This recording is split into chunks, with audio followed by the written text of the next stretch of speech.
தற்போதைய அண்மை செய்தி. தமிழகத்தில் விசாரணை என்ற பெயரில் அரங்கேறும் லாக்அப் மரணங்களால் பெரும் பரபரப்பான சூழ்நிலை ஏற்பட்டுள்ளது. சிவகங்கை மாவட்டம் திருபுவனத்தில் விசாரணைக்காக அழைத்து செல்லப்பட்ட அஜித்குமார் என்ற இளைஞர் மரணமடைந்துள்ளார். அண்மை செய்தியாக பார்த்து வருகிறோம். சிவகங்கை மாவட்டம் திருபுவனத்தில் விசாரணைக்காக அழைத்து செல்லப்பட்ட அஜித்குமார் என்ற இளைஞர் உயிரிழந்துள்ளார். 9.5 சவரன் செயின் திருட்டு வழக்கில் விசாரணைக்கு அழைத்து செல்லப்பட்ட இளைஞர் சரமாரியாக காவல்துறையினர் தாக்கியதில் உயிரிழந்துள்ளார். நடுங்க வைக்கும் லாக்அப் மரணங்கள். போலீஸ் தாக்கியதில் படுகாயமடைந்த இளைஞர் மருத்துவமனை கொண்டு செல்லும் வழியிலேயே உயிரிழந்துள்ளார்.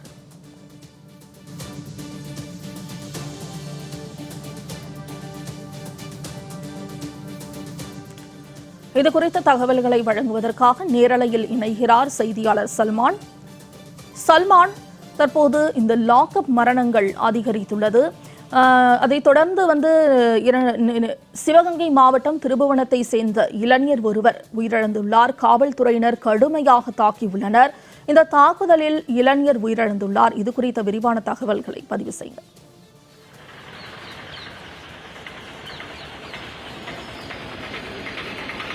திமுக ஆட்சி என்றாலே காவல்துறையினருக்கும் பாதுகாப்பு இருக்காது, காவல்துறையினரால் பொதுமக்களுக்கும் பாதுகாப்பு இருக்காது என்பதுதான் பொதுமக்களுடைய கருத்தாகவே இருக்கும்.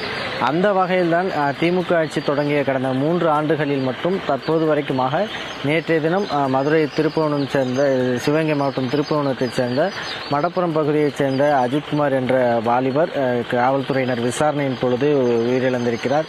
காவல்துறையினர் விசாரணை என்ற பெயரில் கடுமையாக தாக்கியதோடு மட்டுமல்லாமல் அவரை கடும் சித்திரவதைக்கு ஆளாக்கி அவருக்கு தண்ணீர் கூட கொடுக்காமல் கடுமையாக தாக்கியிருக்கிறார்கள்.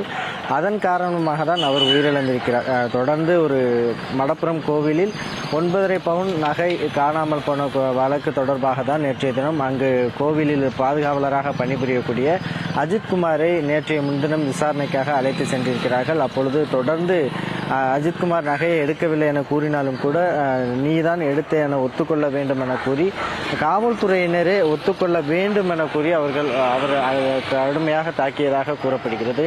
அவரோடு சேர்ந்து அவருடைய தம்பியான நவீன் மற்றும் இவருடன் அஜித்குமாருடன் பணிபுரிந்தக்கூடிய 6 பேரையும் விசாரணைக்காக அழைத்து சென்றிருக்கிறார்கள். மற்ற 5 நபர்களையும் விடுவித்த நிலையில் அஜித்குமாரை மற்றும் கடுமையாக இதுபோன்று வைத்து உயிரிழக்கும் வகையில் தாக்கியதற்கான காரணம் என்ன என்பது குறித்தான பல்வேறு சர்ச்சைகளும் எழுந்திருக்கிறது. தற்பொழுது ஒளிப்பதிவாளர் காட்டிக் கொண்டிருக்கக்கூடிய அந்த பகுதியில் வைத்துதான் அந்த கோவிலுடைய பாதுகாவலராக இருந்த அஜித்குமாரை வரவழைத்து அந்த பகுதியில் தனிப்படை காவல்துறையினர் விசாரணைக்காக அழைத்து வந்திருக்கிறார்கள். இந்த மாலை நேரத்தில் விசாரணைக்காக அழைத்து வந்த போதுதான் அதற்கான அந்த சிசிடிவி கேமராக்கள் கூட முழுவதுமாக அந்த பகுதியில் இடம்பெற்றிருக்கிறது. அந்த சிசிடிவி கேமராக்களில் அதற்கான பதிவுகளும் கூட முழுமையாக இருக்கும். ஆனால் அந்த சிசிடிவி கேமராக்களை அதற்கான பதிவுகளை தற்போது வரைக்குமாக காவல்துறையினர் அவரது குடும்பத்தினரிடம் ஒப்படைக்காத ஒரு சூழல் தான் காணப்படுகிறது. இந்த நிலையில்தான் தற்பொழுது அந்த விசாரணை நடைபெற்ற பகுதி என்பது முழுவதிலுமாக தடுப்புகள் அமைக்கப்பட்டு அந்த பகுதியில் காவல்துறையினரும் பாதுகாப்பு பணியில் ஈடுபட்டு வரக்கூடிய காட்சிகளைத்தான் பார்க்க முடிகிறது.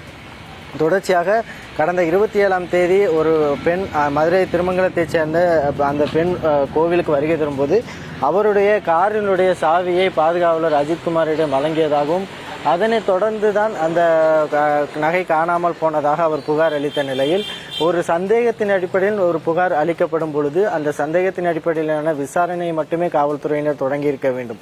ஏனென்றால் சாதாரணமாக ஒரு திருட்டு வழக்குகள் என்ற பொழுது அந்த பகுதியில் இருக்கக்கூடிய விசாரணை அதிகாரி, அதாவது சாதாரண SSIயோ அல்லது SI ரேங்கில் உள்ளவர்களோ அல்லது ஹெட் கான்ஸ்டபிள் என்று சொல்லக்கூடிய தலைமை காவலரோ தான் இதுபோன்ற ஒரு திருட்டு வழக்குகளை விசாரிப்பார்கள். ஆனால் சாதாரணமாக 9 பவுன் நகை சந்தேகத்தின் அடிப்படையில் இதுபோன்று புகார் அளிக்கப்படும் பொழுது அந்த விசாரணையை ஏன் இப்படியாக ஒரு தனிப்படை காவல்துறை மூலமாக இவ்வளவு பெரிய விசாரணை நடத்துவதற்கான காரணம் என்ன என்பது குறித்தான மிகப்பெரிய ஒரு சந்தேகம் எழுந்திருக்கிறது.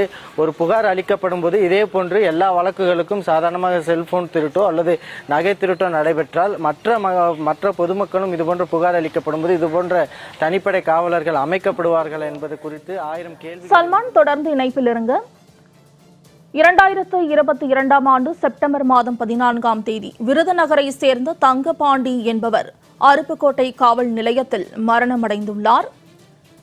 நாட்டையே நடுங்க வைக்கும் இந்த லாக்அப் தொடர் மரணங்கள் அண்மை செய்தியாக பார்த்து வருகிறோம். விளம்பர திமுக ஆட்சியில் கடந்த 3 ஆண்டுகளில் 24 லாக்அப் மரணங்கள் நிகழ்ந்துள்ளன.